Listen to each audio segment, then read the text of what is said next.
Hi hello welcome back to my channel. ఈ రోజు ఈ వీడియోలో నేను తొలి ఏకాదశి మనకి రాబోతుంది కదా, తొలి ఏకాదశి కోసం విశేషాలు తెలియజేస్తున్నాను. ముందుగా వీడియోని లైక్ చేసి చూడడం స్టార్ట్ చేయండి. 2026 సంవత్సరంలో తొలి ఏకాదశి ఎప్పుడు వచ్చింది, ఏకాదశి తిథి సమయం ఎప్పటి నుంచి ఎప్పటి వరకు ఉంది, ఉపవాస నియమాలు ఏంటి, తొలి ఏకాదశి పూజ యొక్క విశిష్టత ఏంటి, ఈ తొలి ఏకాదశి రోజున స్వామివారికి నివేదించవలసిన ప్రత్యేకమైనటువంటి నైవేద్యం ఏంటి, అదేనండి పేరాల పిండి. ఈ పేరాల పిండి ఎందుకు స్వామివారికి సమర్పిస్తారు ప్రత్యేకంగా ఈ రోజు, ఈ విషయాలన్నీ కూడా ఈ రోజు ఈ వీడియోలో మీకు అందిస్తున్నానండి. వీడియోని చివరి వరకు స్కిప్ చేయకుండా చూడండి.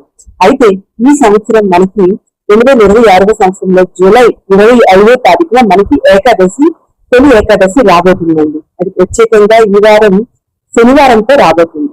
మనకి ఆషాఢ మాసంలో వచ్చే ఏకాదశిని తొలి ఏకాదశి అంటారు. ఈ తొలి ఏకాదశి నుండి మనకి అన్ని పండుగలు మొదలవుతాయండి. వరలక్ష్మి వ్రతం, వినాయక చవితి, సంక్రాంతి, దీపావళి అన్ని పండుగలు కూడా ఈ ఏకాదశితోనే మొదలవుతాయి. హిందువుల సాంప్రదాయంలో తొలి ఏకాదశికి విశేషమైనటువంటి స్థానం ఉందండి. ఈ తొలి ఏకాదశిని శయన ఏకాదశి అని, హరివాసం అని, పేలాల పండగ అని పిలుస్తూ ఉంటారు. ఈ తొలి ఏకాదశి నాడు ప్రత్యేకంగా జొన్న పేలాలతో పేలాలు పిండి చేసి నైవేద్యంగా స్వామి వారికి సమర్పిస్తారు. ఈ తొలి ఏకాదశి రోజు విష్ణుమూర్తిని అంటే విష్ణు స్వరూపమైనటువంటి ఏ అవతారాన్నైనా మనం ఆరాధించవచ్చు. ఒక సంవత్సరం మొత్తంలో 24 ఏకాదశులు ఉంటాయి. అన్ని ఏకాదశుల్లో కన్నా ఆషాఢ మాసంలో వచ్చే తొలి ఏకాదశికి చాలా విశిష్టత ఉంది. మరి మన పురాణాల ప్రకారం ఆ శ్రీ మహావిష్ణువు క్షీరసాగరంలో శయనిస్తారనమాట ఈ రోజు శేషశల్పంపై. మళ్ళీ కార్తీక మాసంలో వచ్చే ప్రబోధిని ఏకాదశి రోజు మేల్కుంటారు. స్వామి శయనించిన రోజు కాబట్టి ఈ ఏకాదశిని శయన ఏకాదశి అని కూడా పిలుస్తుంటారు.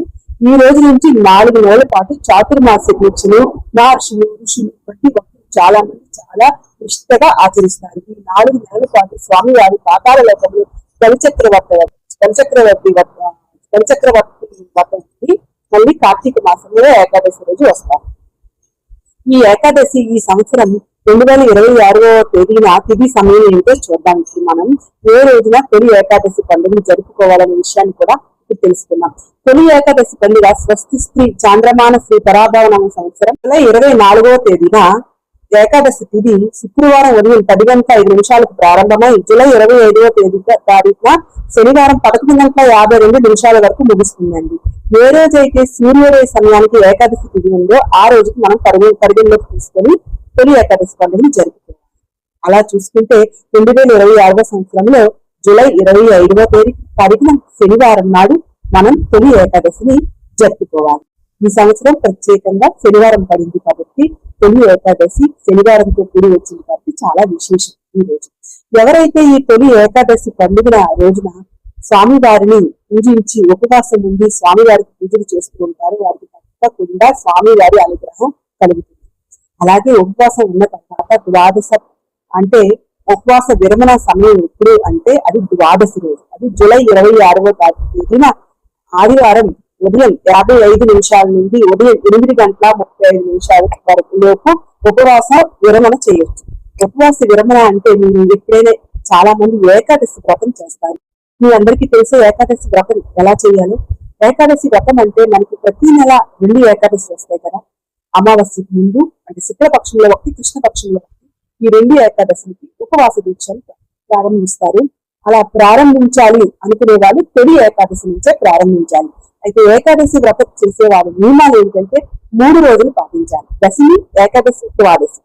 దశమి రోజు రాత్రి నుంచే మనం ఉపవాసం అంటే దశమి రోజు రాత్రే మనం అల్పాహారం తీసుకోవాలి. నైట్ డిన్నర్ కి తీసుకొని మనం వ్రతం అక్కడి నుంచి స్టార్ట్ అవుతుంది. ఈ 3 రోజులు భూసయనం చేయాలి.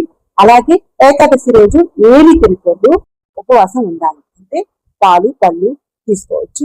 అంటే ఇది హెల్త్ బట్టి, అంటే ఎవరికి హెల్త్ బాగుంటుందో వాళ్ళైతే ఇలా చేయొచ్చు అన్నమాట. సో ముందైతే హెల్త్ ముఖ్యం. బాగా చేయాలి అనుకునే వాళ్ళు ఆ రోజు ఏమి తీసుకోరు. నైట్ కూడా ఉపవాసం వదలరు అన్నమాట. సో నైట్ కి ఏం చేస్తారంటే మనకి సాబుదానా, సగ్గుబియ్యం ఉంటుంది కదా, కొంతమంది సగ్గుబియ్యం పాయసం చేసుకొని తింటారు, లేదా పళ్ళు పాలు తాగి ఉంటారు, తిని ఉంటారు. మళ్ళీ ఎప్పుడు ఉపవాసం విరమించాలి అంటే కంపల్సరీ ద్వాదశి గడియలు వెళ్లే ముందే మీ ఉపవాసం అనేది మీరు ఉపవాస విరమణ చెయ్యాలి. లేకపోతే ఆ ఉపవాసం అనేది ఏకాదశి ఉపవాసం అనేది పరిగణలోకి తీసుకెళ్ళాలి. సో కొన్నిసార్లు ఏమవుతుందంటే తగులు మిగులు వస్తాయి కదా, అలాంటప్పుడు ఒకవేళ ఏకాదశి ద్వాదశి రాత్రే తగిలింది అనుకోండి, ఈ రోజు ఏకాదశి ద్వాదశి అనుకోండి, రేపు తొందరగానే మీరు ద్వాదశి తగిలి ఉన్నలవుతూనే మీరు ఉపవాస విరమణ చెయ్యాలన్నమాట. ఇది గుర్తుపెట్టుకోండి. అలాగే 3 days కూడా భూషయనం చేయాలి, అలాగే బ్రహ్మచర్యం పాటించాలి. ఇంతేనండి. సో ఆ 3 రోజులు కూడా భగవన్ నామస్మరణ చేయాలి. ఇది ఎవరైనా ఏకాదశి వ్రతం చెయ్యాలి అనుకుంటే, సో ఎవరైనా చెయ్యాలి అనుకుంటే తొలి ఏకాదశి నుంచే స్టార్ట్ చేయాలి, మళ్ళీ తొలి ఏకాదశి వరకు చెయ్యాలి. ఒక సంవత్సరం అనుకుంటే, కొంతమంది లైఫ్ లాంగ్ కూడా చేస్తారు. ఉపదేశం ఉండలేని వారు అంటే స్వామివారిని పూజించినంత వరకు కూడా ఏమీ తినకుండా స్వామివారిని పూజించిన తర్వాత పూజానంతరం మీరు భోజనం చేయవచ్చండి. అయితే సహజంగా ఏకాదశి తిథి వేళ భోజనంగా ఆహారం అనేది అన్నంగా తీసుకోకూడదు. ఎందుకంటే ఏకాదశి తిథి రోజున అన్నంలో బుర అనే రాక్షసుడు నివసించి ఉంటాడు కాబట్టి ఈ రోజున గోధుమ రవ్వతో చేసినటువంటి ఆహారం తీసుకోవచ్చు. చాలా అంటే చాలా మంచిది కూడా. చాలా మంది ఈ తొలి ఏకాదశి రోజే కొన్ని వ్రతాలు కూడా చేస్తూ ఉంటారండి. అంటే ఈ రోజున గోశాలకు వెళ్లి గోశాలంతా శుభ్రం చేసి, అలాగే కల్లాపు చల్లి ముక్కులు పెట్టి, గోవుకి పసుపు రాసి కుంకుమ బొట్లు పెట్టి ఆరాధించి, అలా తినడానికి వాటికి ఫుడ్ పెట్టి ఇలా అన్ని చేస్తారు. ఆ రోజు గోసేవ చేస్తే మంచిది అని వ్రతంగా చేస్తారనమాట. ఏ పూజలు ఏ వ్రతాలు చేస్తున్నప్పటికీ కొన్ని నియమాలు మాత్రం పాటించాలి. అందులో ప్రతి నెల వచ్చే ఏకాదశి తిథి అయినప్పటికీ కూడా ఏ ఏకాదశి యొక్క నియమాలు ఆ ఏకాదశి కొన్ని ఉంటాయి, అవి పాటించాలి. ప్రత్యేకంగా తొలి ఏకాదశి రోజు స్వామివారిని పూజించే సమయంలో స్వామివారికి ఎంతో ఇష్టమైనటువంటి తులసి దళాలతో పూజ చేసుకోవాలి. అలాగే మీ దగ్గర విగ్రహం ఉంటే ఈ రోజున స్వామివారికి పంచామృతాలతో లేదా మంగళకరమైనటువంటి జలంతో స్వామివారికి అభిషేకం చేయాలి. అలాగే స్వామివారికి ఇష్టమైనటువంటి అన్ని ద్రవ్యాలు కూడా సమర్పించాలి.